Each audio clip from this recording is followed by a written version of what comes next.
G'day guys, Joel mate Big J here. Welcome to another edition of Aussie Boxing Talk. And today we're going to go full review over the card that happened last night in Sydney. George Kambosos Jr. versus Jake Wyille. Right, George's debut at 140.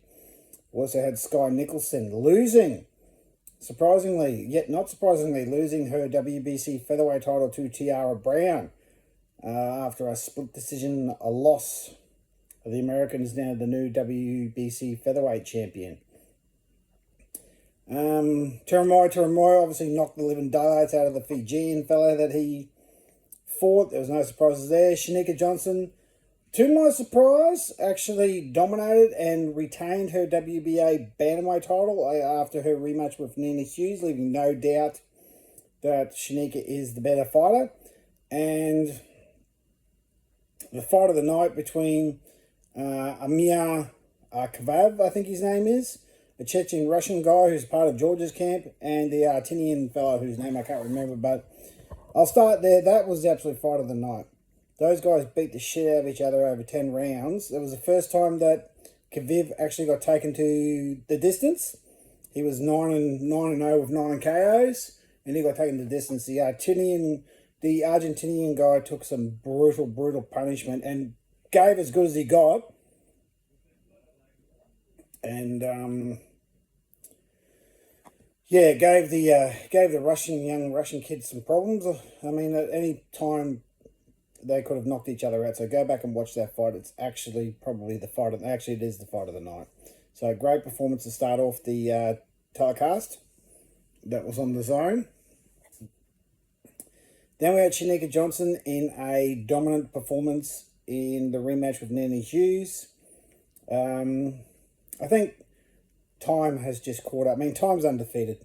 Father Time's undefeated, defeats us all. I think Nina Hughes pretty much aged a decade overnight.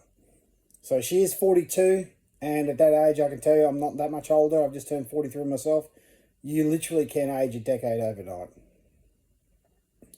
So I think time just caught up with Nina Hughes, because Nina Hughes, remember, she has only had 7 fights.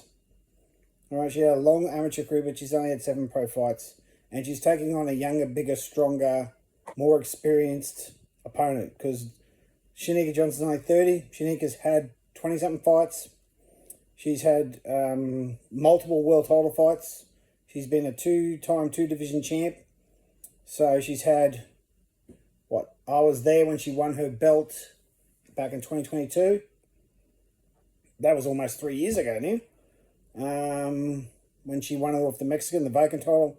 Then she defended it against Susie Ramadan. Then she lost it to Ellie Scottney. Then she fought Nina last May to get another title. And now, of course, she's fought again. So she's had, her last, 5 fights have all been world title fights. So she's had 5 world title fights in a row. And considering that she's got the belt, the next fight will be a world title fight. So, yeah, I mean, I thought the stoppage was a little bit premature. But then again, Nina, I mean, it was 7 rounds in and Shanika had already won 5 of them. So it was pretty much in the bag as it was. I thought it was very scrappy. I thought there was far too much holding. Nina did lose a point for holding in the 5th. And I'm like, yeah, sometimes these girls look like they're 2 high school girls pulling each other's hair, because they hold that much. It was a very scrappy, low-skill fight, that's for sure. Turamoy, as I said, Turamoy, that lasted like 30 seconds, just knocked out that poor bastard they dug out of Fiji, or whatever his name was. Singh was his last name. It looked like a bus driver they just found. It was like, mate, here, put some trunks on, whack a pair of gloves on, and just fall over for this guy. And I hate those sort of fights. I hate it when they put these young prospects up against these absolute guys who have no right being in the ring whatsoever. I mean, they look like they've never trained in their lives. Right, they're supposed to be professional boxers. I mean, my God. Anyway, and then to what is the shock of the night. I'm shocked yet unshocked, because I'm not happy that Skye lost, because I thought she won the fight. But I will say that it's nice that she finally got exposed for the second-rate amateur plain Jane fighter that she always has been. Skye Nicholson is so easy to figure out. Jab, jab, move to the right, check, right hook. That's what she does. And Tiara Brown finally wouldn't let her do it. Finally, she went up against someone that wouldn't let her play her game. Right? I've been saying since the day dot on T Street, on T Street's channel, the second Skye Nicholson comes up against a good counterpuncher, she will get sat on her ass. Or a pressure fighter, which is exactly what Tiara Brown did. I thought Skye got the better punches, but Tiara was definitely the aggressor. So the scores were 96-94 to Skye, 96-94 to Tiara, and 97-93 to Tiara. So Phil Austin, the well-known Australian judge and referee, gave the fight to Tiara Brown.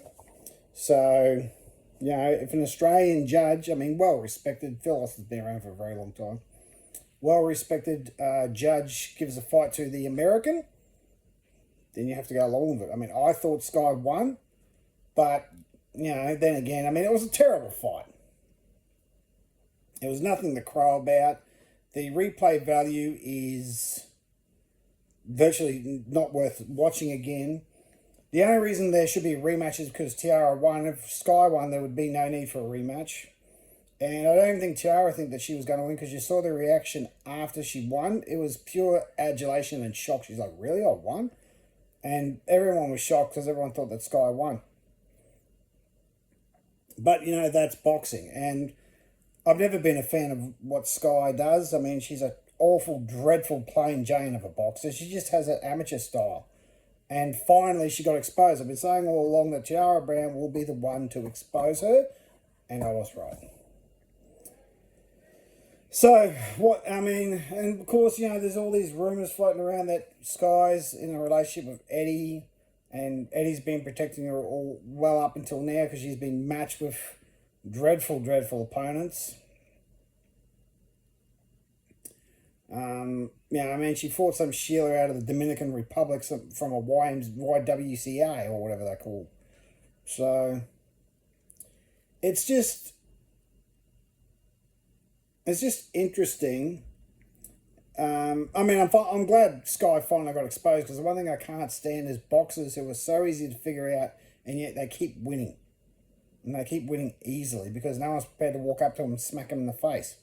So, and if you go watch that first round again, Tiara Brown pulls about 10 punches, which is concerning. You're thinking, well, what's going on here? So, but anyway. So, rematch, who knows? And, of course, get the George. George looked terrible against Jake Wyille. Jake Wyille had 5 days' notice and yet took George Kambosos Jr. the distance. That screams volumes. That screams that George is just not... Richards and Hitchens will tar him up the entire fight. That tells me that George is just not the... Not the fighter that he should be. I mean, he is still living off the coattails of the Lopez win.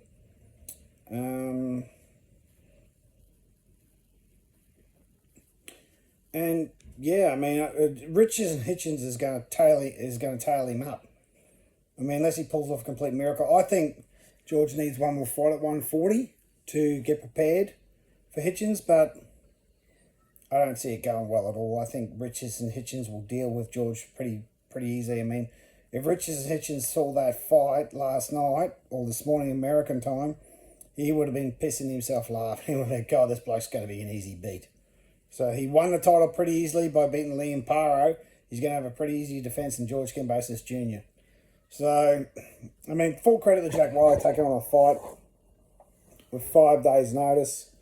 You know, he's now got a contract with Eddie. Eddie said that, you know, he'll sign him.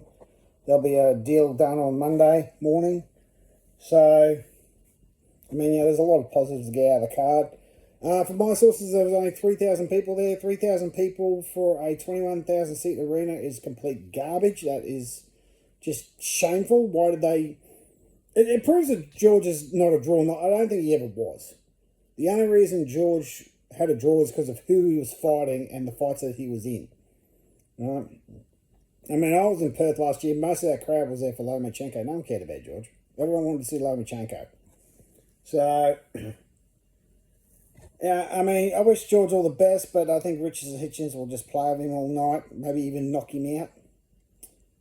Skye, well, you finally got what was coming to you, because you never should have been champion in the first place, but, you know, a weak champion in a weaker division, finally got exposed. Tiramoya get some decent competition. I'd like to see him fight Justice Hooney.